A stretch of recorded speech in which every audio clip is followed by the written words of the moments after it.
Okay, this is part two. So there's the seedlings right there, and I did a little bell-shaped curve here. So we're pointing to right here. That's the mean, and then the lines represent standard deviation, so 68%. Then we have like 13% on either side, and then about 2%, let's say, on the sides. But this graph below it, that's a log normal curve, and so you'll notice that a significant part is missing because it's below zero, so those plants are dead. So those are not going to show up. So those are not going to show up. So the ones at the far right there are those. So, and this is an exercise, since vigor is a thing here, clearly, that you can measure the plants by vigor. That's controlled by multiple genes. If you can't produce chlorophyll, you certainly can't become green, and you certainly can't survive. So there could be a single malfunctioning gene complex that actually damages the whole cross.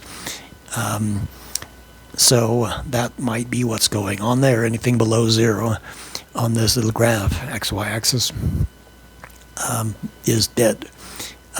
So the ones that you see in nature, orchid-wise or any plant-wise, are a random distribution of that bell-shaped curve, and that the reason I know it's actually a bell-shaped curve with the one end being lopped off is because when you breed the biggest ones together, you end up with bigger plants. And I'm going to see if I can chew gum here.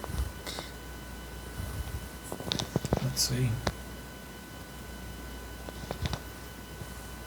So the second curve will be something to the effect of this.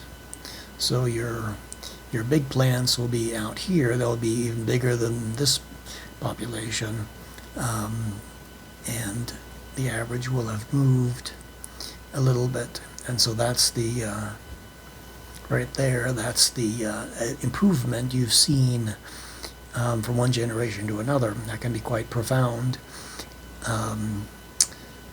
But these, in some cases, these out here would be called outliers, and they technically are, but I'm using them for breeding, so it's hard to say that.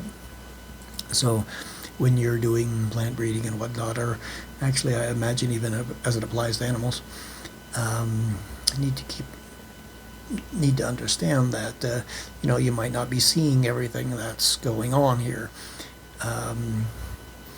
So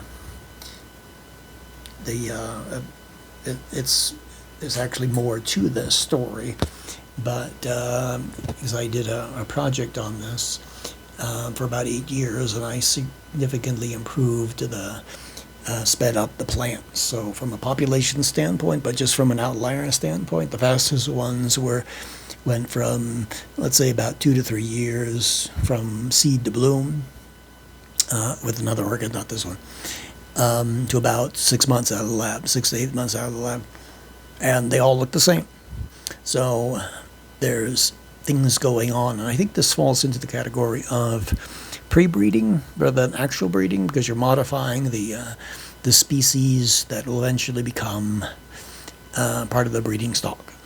So anyway, just a thought.